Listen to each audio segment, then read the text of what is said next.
Today we are going to see how a genius locksmith breaks into a bank. As the cabinet door opened, the new lock king was born, and Hans found it all a piece. The long-haired guy immediately got upset. This punk was just too cocky, and he couldn't help but want to put this kid in his place. The organizer promptly kicked the long-haired dude out, and Hans was grinning like a Cheshire cat. Hans asked about the mysterious insurance company. The organizer looked puzzled. Insurance? We only know about $1 million prize, as he feared returning to hard labor. The woman told Hans she emailed and signed him up to test his unlocking skills. Hans passed, proving he's a genius locksmith. However, to uncover the mystery of the legendary insurance company, he had to join them for a bank heist, a life-changing proposal. The legendary company's safes were so exquisite, inspiring 3 banks to copy. To fulfill his unlocking dreams, Hans must join the international criminal team and face this unprecedented challenge. Hans agreed readily. After all, she had serious skills. She had stolen a wedding ring and watch unnoticed. She even had a gun strapped to her thigh. This made Hans gasp in shock, but the woman just laughed, saying, "Don't worry, all this will be returned." They plotted quietly. This was her only chance to break free from her boring life. She believed Hans could get the job done, leaving an address before she made her exit. When Hans found the woman again, Gwen introduced the partners for this operation, including a martial arts hero named Brad. Hans was utterly dumbfounded, unable to believe his eyes. The 4 formed an international robbery crew, and the police had been chasing them for 5 years without success.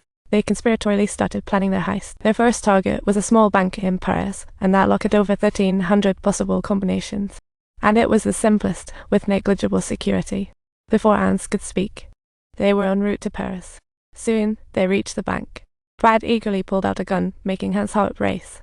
Gwen explained the gun was unloaded, so no need to worry. But unlike hardened criminals, rookie Hans couldn't afford to relax. After a quick chat, the hacker girl swapped the live surveillance footage. According to plan, Hans was to head straight to the bathroom. They found many went in just to use the restroom. Then Gwen would act, pretending to ask the security for bag help. Head casually swipe the guy's keys and then head deep into the bank.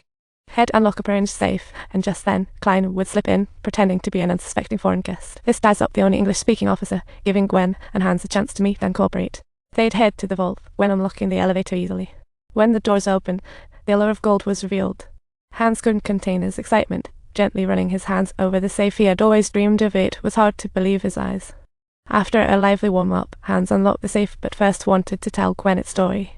She was utterly speechless. He started rambling.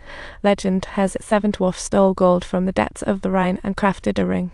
This ring holds immense power, and many gods wanted it, but the dwarfs fell for 3 maidens, hence the 3 locks symbolize them. Gwen impatiently interrupted. "Let's hurry it up. The old security guy may be slow, but he sure doesn't want to get caught." Hans snapped to the realization that he was dawdling, then cranked up a thrilling tune. This entire series of actions made Gwen question her life choices. Locksmith Master Hans was finally getting in the groove. He placed his clothes down, but his hand shook as he touched the lock.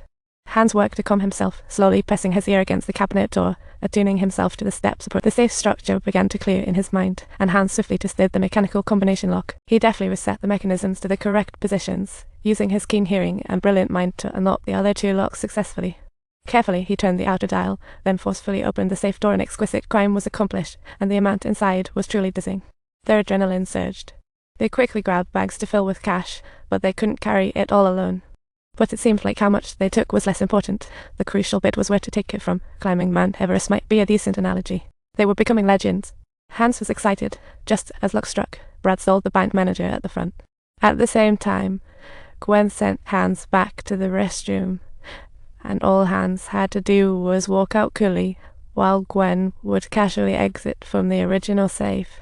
But Hans was still in shock from pulling off a successful heist. He could hardly believe he had pulled it off. By the time the police noticed them, Hans and the gang had vanished without a trace. Instead, they faced a more pressing zombie apocalypse. Better focus on zombies than the legendary old man. He told his subordinates to watch the legendary old man as he created 3 epic safes. The first is now open. Does this mean the other 2 safes are now targets for this gang? He quickly found Gwen and Brad's photos, noting they were key in 5 bank heists over the past 4 years. The robbers struck while the world was roaring with a zombie virus, clearly capitalizing on the chaos. If police fortify before robbers strike next, they can catch them red-handed. At night, robbers began a new robbery plan, capitalizing on the victory. This time they headed to Bugler, where the bank was obviously much bigger, and security was ramped up. The difficulty of their operation soared proportionally. But there was no way to back down. The police were all on the same page. They believed the robbers would try something today. Because safes were moving next day, it was perfect timing. But for rookie Hans, it seemed impossible.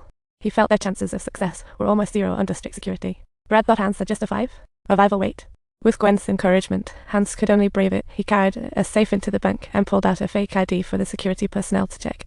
As the safe passed security, Hans urgently told Klein he was in, and the hacker girl seized the moment to hack into the bank system. Hans' identity was modified to that of a bank employee, which prevented any suspicion from the staff.